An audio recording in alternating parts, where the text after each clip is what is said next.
નમસ્કાર વિદ્યાર્થી મિત્રો, કિશોર રામાણી, સબ્જેક્ટ બાયોલોજી. આજે આપણે ધોરણ 12 ની અંદર ચેપ્ટર નંબર 3 માનવ પ્રજનન અને જેમાં નર પ્રજનન તંત્રની આપણે વાત કરવાના છે. તો થોડી પ્રસ્તાવના જોઈએ. માનવ પ્રજનન, મનુષ્યમાં પ્રજનન, હ્યુમન રિપ્રોડક્શન. સામાન્ય રીતે માનવ લિંગી પ્રજનન કરતા અને અપત્ય પ્રસવી સજીવ છે. અપત્ય જે બચ્ચાને જન્મ આપતું પ્રાણી છે ભાઈ, અને સામાન્ય રીતે લિંગી પ્રજનનથી જ સજીવ પેદા કરે છે, સંતતિ પેદા કરે છે. અપત્ય પ્રસવી પ્રાણી છે. એમાં કેટલીક પ્રાજ્ઞનિક ઘટનાઓની વાત કરીએ તો મનુષ્યની અંદર પ્રાજ્ઞનિક ક્રિયામાં કઈ કઈ ઘટનાઓ જોવા મળે, જેમાં સૌપ્રથમ જનન કોષોનું નિર્માણ, ગેમેટોજેનેસિસ, એટલે કે આપણને ખબર છે નરમાં શુક્રકોષો અને માદામાં અંડકોષોનું સર્જન થાય છે. ઇન્સેમિનેશન, હવે નિર્માણ થયા પછી તો કે અંડકોષ સુધી શુક્રકોષના વહન માટે સામાન્ય રીતે શુક્રકોષોને એટલે નર દ્વારા શુક્રકોષને માદાના જનન માર્ગમાં દાખલ કરવા અને ઇન્સેમિનેશન કહેવામાં આવે છે. વીર્યસ્ખલનની પ્રક્રિયા કરવામાં આવે માદાના યોનિ માર્ગમાં. ત્યાર પછી ફલન, એટલે શુક્રકોષો માદાના જનન માર્ગમાં દાખલ થયા પછી આ શુક્રકોષો ગતિ કરીને અંડકોષ સુધી વહન પામે, એટલે કે નર અને માદાના જનન કોષનું જોડાણ થાય, યુગ્મન થાય અને ફલિતાંડનું નિર્માણ થાય. એટલે આ ક્રિયા છે એ ફલિતાંડના નિર્માણ તરફ દોરી જાય છે. એટલે ફલનની પ્રક્રિયા થયા પછી, હવે ફલન થયા પછી સૌપ્રથમ સામાન્ય રીતે ફલિતાંડનું વિભાજન થાય અને ગર્ભકોષ્ઠ કોથળીનું નિર્માણ થાય અને એનો વિકાસ થાય. ગર્ભકોષ્ઠ કોથળીનું સર્જન થઈ ગયા પછી ગર્ભસ્થાપન, એટલે કે ગર્ભાશયની દિવાલ સાથે ગર્ભ જોડાય છે અને ગર્ભસ્થાપન કહેવામાં આવે. ગર્ભસ્થાપન એમાં ગર્ભાશયની દિવાલ સાથે ગર્ભનું જોડાવું જે ગર્ભસ્થાપન. ત્યાર પછી ગર્ભ વિકાસ, ગર્ભ વિકાસ થાય અને ગર્ભ વિકાસને અંતે પ્રસૂતિ થાય, એટલે કે બાળકનો જન્મ થાય. આ બધી ઘટનાઓને એ માણસની પ્રાજ્ઞનિક ક્રિયા છે એ અનુસરે છે. એટલે આ ક્રિયાઓને એ અનુસરે છે, આ બધી ઘટનાઓ છે. એટલે સૌથી પહેલા જન્યુઓનું નિર્માણ થયું, પછી ઇન્સેમિનેશન એટલે નર છે એના શુક્રકોષ અને માદાના જનન માર્ગમાં ઠલવે છે. ઇન્સેમિનેશન, હવે એના પછી ફલન થશે, એટલે કે નર અને માદા જનન કોષોનું જોડાણ. ફલનનો વિકાસ થઈને ગર્ભકોષ્ઠ કોથળી સર્જાય. ગર્ભકોષ્ઠ કોથળી પછી ગર્ભસ્થાપન થાય અને ગર્ભસ્થાપન પછી ગર્ભનો વિકાસ અને વિકસેલો ગર્ભ, પરિપક્વ ગર્ભ, પુખ્ત ગર્ભ એટલે કે બાળકનો જન્મ. આવી ઘટનાઓ અનુસરે. તો સામાન્ય રીતે આ પ્રાજ્ઞનિક ઘટનાઓ યૌવન આરંભ બાદ થતી જોવા મળે. એટલે પ્રોબર્ટી સામાન્ય રીતે એ વ્યક્તિ છે એ પુખ્ત થાય અને એ યૌવન આરંભ બાદ એ પ્રક્રિયાઓ થતી જોવા મળે છે. અને નર અને માદામાં પ્રાજ્ઞનિક ઘટનાઓમાં કેટલોક તફાવત જોવા મળે છે. આ નોંધપાત્ર તફાવત કયો છે તો ખાસ કરીને શુક્રકોષનું નિર્માણ વૃદ્ધ પુરુષોમાં પણ ચાલુ રહે. જો શુક્રકોષનું નિર્માણ વૃદ્ધ પુરુષોમાં થાય છે, પણ અંડકોષનું નિર્માણ સ્ત્રીમાં 50 વર્ષની વયની આસપાસ સ્થગિત થઈ જાય. તમે કદાચ સાંભળ્યું છે કે સ્ત્રી મેનોપોઝ અવસ્થામાં આવે એટલે ત્યાર પછી 50 વર્ષની આસપાસ એના માસિક ચક્ર બંધ થઈ જાય અને અંડકોષનું નિર્માણ અટકી જાય છે. તો આપણે આ ચેપ્ટરની અંદર નર અને માદા પ્રજનન તંત્રનો અભ્યાસ કરવાના છીએ. તો એમાં આપણે સૌપ્રથમ નર પ્રજનન તંત્રની વાત કરી. મનુષ્યની અંદર નર પ્રજનન તંત્ર જોઈએ. હવે આ નર પ્રજનન તંત્ર નિતંબ પ્રદેશમાં, જોજો નિતંબ પ્રદેશની અંદર જે પોલાણ છે, જે ગુહા છે, એમાં સ્થાન પામેલો છે. અને નર પ્રજનન તંત્રનું મુખ્ય પ્રજનન અંગ કયું છે? મુખ્ય પ્રજનન અંગ છે શુક્રપિંડ. આ એનું સજીવનું, મનુષ્યનું મુખ્ય નર પ્રજનન અંગ છે એ શુક્રપિંડ, અને એની એક જોડ આવેલી હોય અને તેની સાથે સાથે આ શુક્રપિંડની એક જોડની સાથે સાથે કેટલીક સહાયક નલિકાઓ અને સહાયક ગ્રંથિઓ અને બાહ્ય જનેન્દ્રિયોનો સમાવેશ થાય છે. તો આ કઈ કઈ છે જોઈએ. હવે આ મનુષ્યનું નર પ્રજનન તંત્ર છે. જો આ નિતંબનું પોલાણ છે, અહીંયા બે નિતંબાસ્થિ છે એના દ્વારા બનતો આ પોલાણ છે, અને નિતંબ ગુહા કહેવાય. આ નિતંબ પ્રદેશની અંદર આખું નર પ્રજનન તંત્ર ગોઠવાયેલું છે. હવે જેની અંદર આ મુખ્ય પ્રજનન અંગ શુક્રપિંડ છે, જે ખરેખર ઉદરના પોલાણમાંથી બહાર આવી જાય, શરીરની બહાર લટકતી કોથળીમાં આવેલા છે શુક્રપિંડ. આ ઉપરાંત કેટલીક સહાયક નલિકાઓ. જો સહાયક નલિકા શુક્રપિંડથી આગળ જઈએ તો અહીંયા અધિઉષણ નલિકા, જો આ શુક્રપિંડને અધિઉષણ નલિકામાં જોડતી વચ્ચે શુક્રવાહિકાઓ, એ પણ સહાયક નલિકા છે. શુક્રવાહિકા પછી અધિઉષણ નલિકા. અધિઉષણ નલિકામાંથી આ દેખાય શુક્રવાહિની. શુક્રવાહિની, ત્યાર પછી અહીંયા આવે સ્ખલન નલિકા. જો આ સ્ખલન નલિકા છે. સ્ખલન નલિકા અહીંયા આવતા મૂત્ર માર્ગ સાથે જોડાય અને આ જે બને એ મૂત્ર જનન માર્ગ, આ મૂત્ર જનન માર્ગ, અને જે શિશ્નના અગ્રભાગે ખુલે, શિશ્નના અગ્ર. તો સહાયક નલિકામાં શુક્રવાહિકા હોય, પછી અધિઉષણ નલિકા, ત્યાંથી શુક્રવાહિની પછી સ્ખલન નલિકા, આટલી સ્ખલન નલિકા, અને ત્યાર પછી મૂત્ર જનન માર્ગ. અને બાહ્ય આ જનેન્દ્રિય તરીકે શિશ્ન, અને શિશ્નના અગ્રભાગે મૂત્ર જનન માર્ગ ખુલે. તો આ નલિકા. આ ઉપરાંત ગ્રંથિઓ, 3 સહાયક ગ્રંથિઓ આવેલી છે. જો અહીંયા શુક્રાશય છે, આ શુક્રાશય જે વીર્યના નિર્માણમાં સૌથી મોટો ભાગ ભજવે. પછી આ જે છે એ પ્રોસ્ટેટ ગ્રંથિ છે, અને અહીંયા રહે એ બલ્બોયુરેથ્રલ ગ્રંથિ છે. આમ 3 સહાયક ગ્રંથિઓ આવેલી. એટલે નર પ્રજનન તંત્રમાં આટલા ભાગો આવેલા હોય. સામાન્ય રીતે આ સહાયક નલિકાઓ અને ગ્રંથિઓ અને શુક્રપિંડ જોડાય અને આખું નર પ્રજનન તંત્ર તૈયાર થાય છે. હવે આ નર પ્રજનન તંત્રની ઓલી જે આકૃતિ આપણે જોઈ, સાઈડ વ્યૂ જોયો, આ સામાન્ય રીતે ફ્રન્ટ વ્યૂ છે, આગળથી આપણને જોવા દેખાય.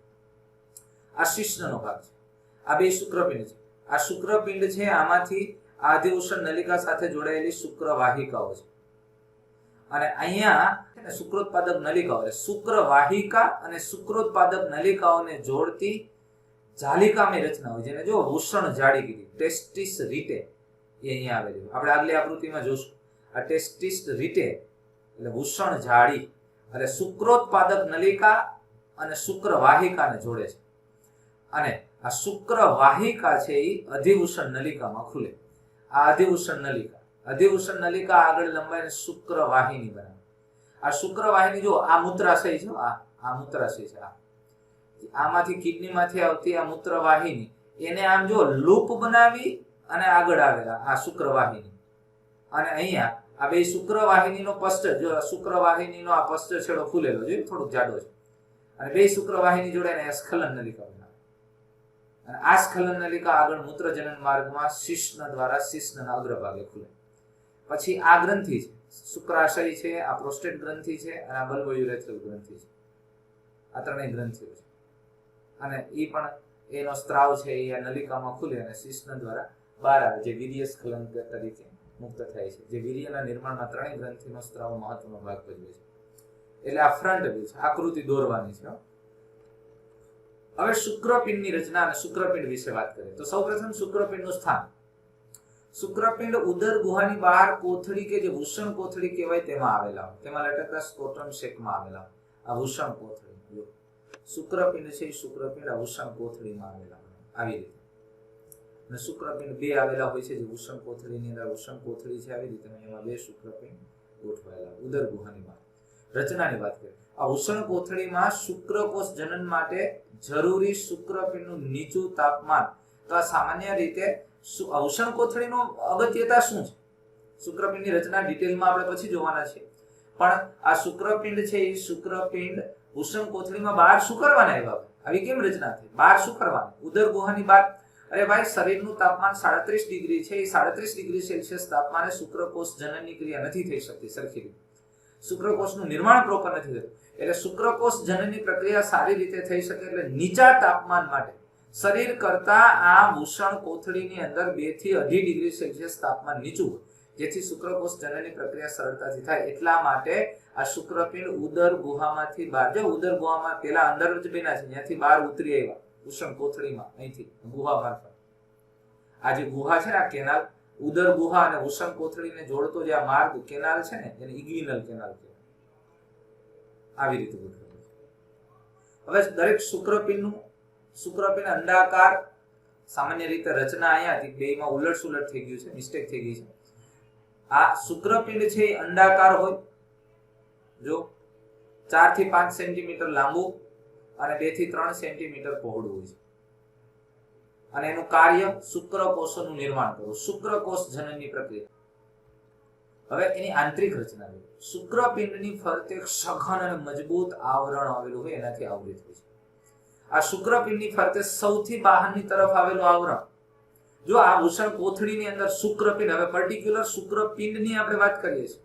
આ શુક્રપિંડ એટલે અહીંયાની આ વાત છે, જો આ વાત છે. અત્યારે આ વૃષણ કોથળીની વાત નથી કરતા. હવે શુક્રપિંડનું આ સૌથી દેખાતું બહારનું આવરણ, આ આમાં દેખાતું રેડ અથવા આ આવરણની વાત છે. તો એની અંદર સૌથી બહાર આ સખત આવરણ, આમાં સૌથી બહારની તરફ આવેલું સખત આવરણ ટ્યુનિકા વેજિનાલિસ. આ ટ્યુનિકા વેજાઇનાલિસ બે સ્તર ધરાવે.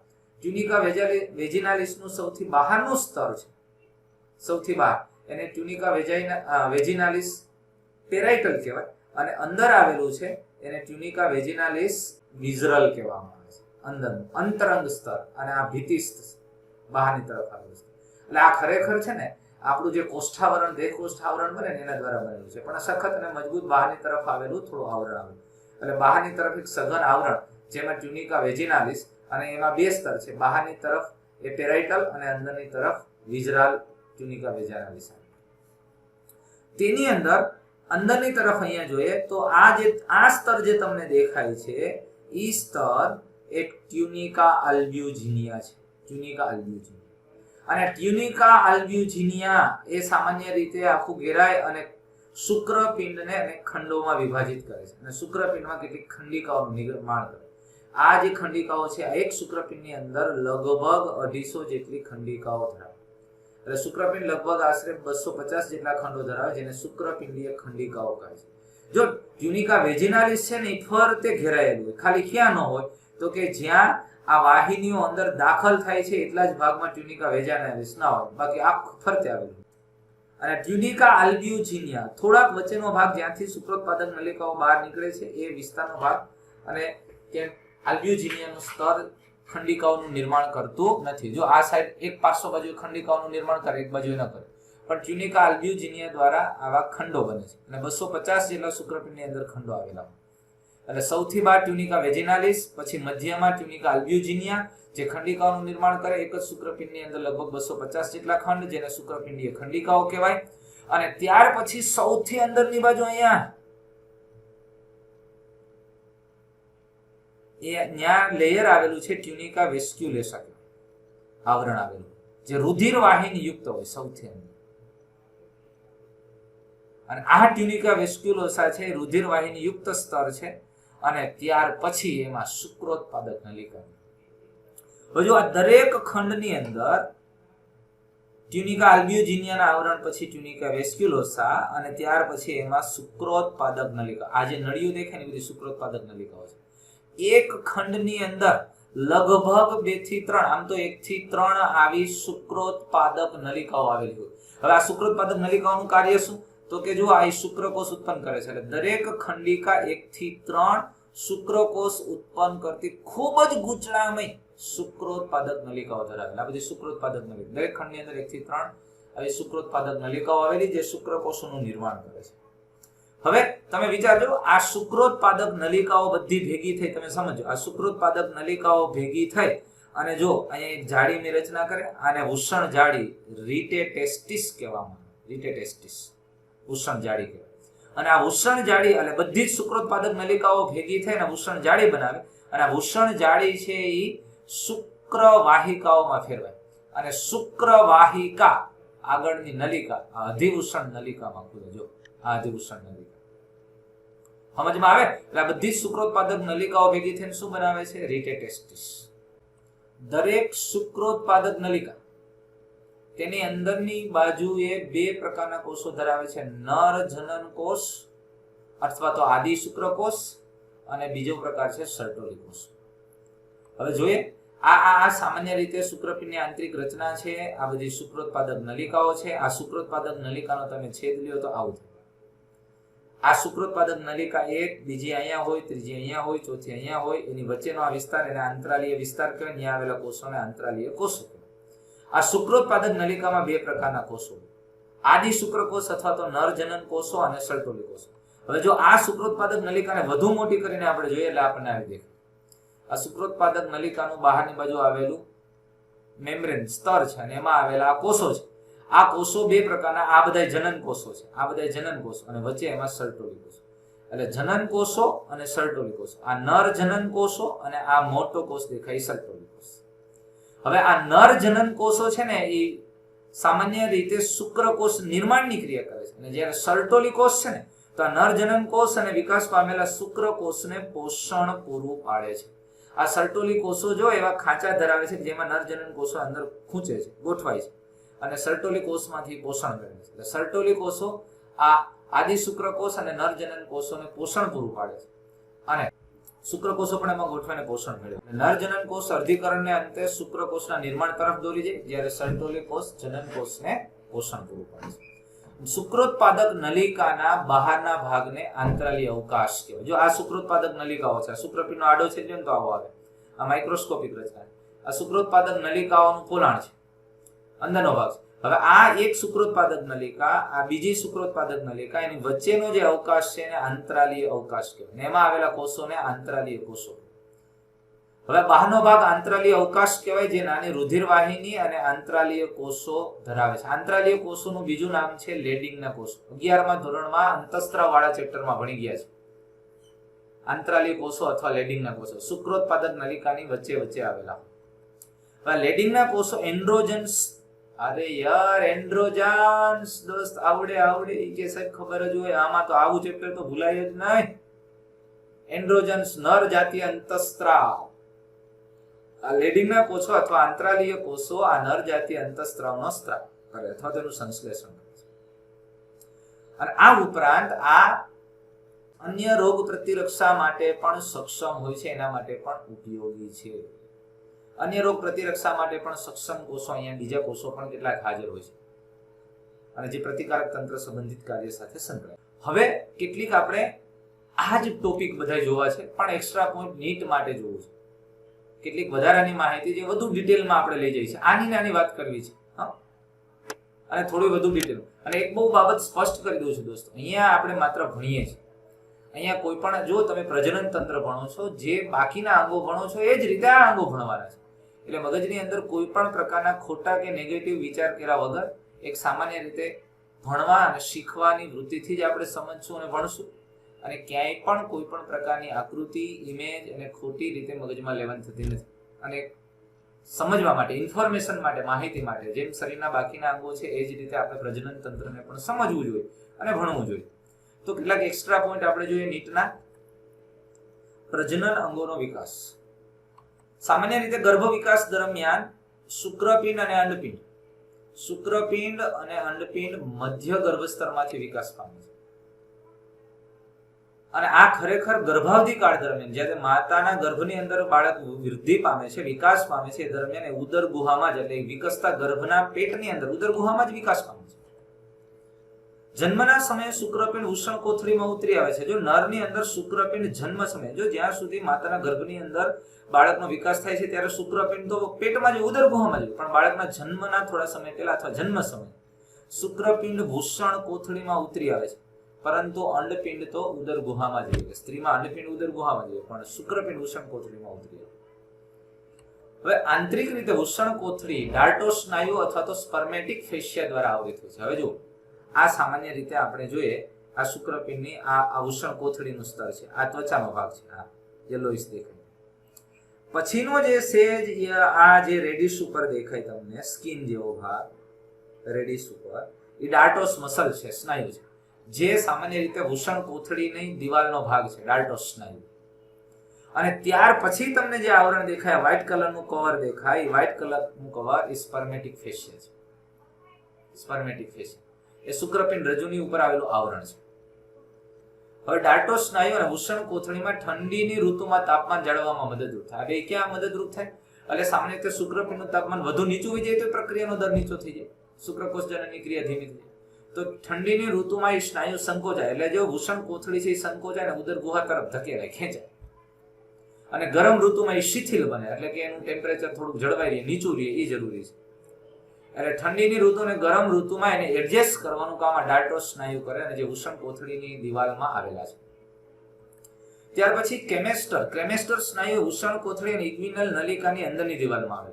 તમે સમજો, આ જે છે એ વૃષણ કોથળીની દિવાલ છે, પછી આ ડાર્ટોસ સ્નાયુ છે, આ સ્પર્મેટિક ફેશિયા છે, અને પછી જે સ્નાયુમય દિવાલ આખી થઈ, આ રેડ કલરની, એ ક્રેમેસ્ટર મસલ છે. અને આ ઇગ્વિનલ કેનાલ, એટલે ઉદર ગુહામાંથી આવતું જે પોલાણ છે ને એને ઇગ્વિનલ કેનાલ, ઇગ્વિનલ નલિકા, એની અંદરની દિવાલમાં આવેલા છે. અને શુક્રપિંડને ઉપર જાળવી રાખે, એટલે શુક્રપિંડને લટકતા રાખે છે, શુક્રપિંડને ઉદર ગુહા સાથે જોડેલા રાખે, ઉપરની તરફ ખેંચી રાખે છે. તો એમાં ક્રેમેસ્ટર સ્નાયુનો રોલ અગત્યનો છે. હવે દરેક શુક્રપિંડ વૃષણ કોથળી અને દિવાલ સાથે, જોજો, દરેક શુક્રપિંડ વૃષણ કોથળી અને દિવાલ સાથે એક સ્વતંત્ર સ્થિતિસ્થાપક લચીલા તંતુ વડે જોડાયેલું. આ તંતુનો સમૂહ વૃષણ બંધ કે શુક્રપિંડ બંધ તરીકે ઓળખાય છે. હવે તમે સમજો, આ આકૃતિ જે તમને દેખાય, આ શિશ્નનો ભાગ છે. આ જે છે એ વૃષણ કોથળી છે. વૃષણ કોથળીમાં સૌથી બહાર દેખાતી આ ત્વચા છે.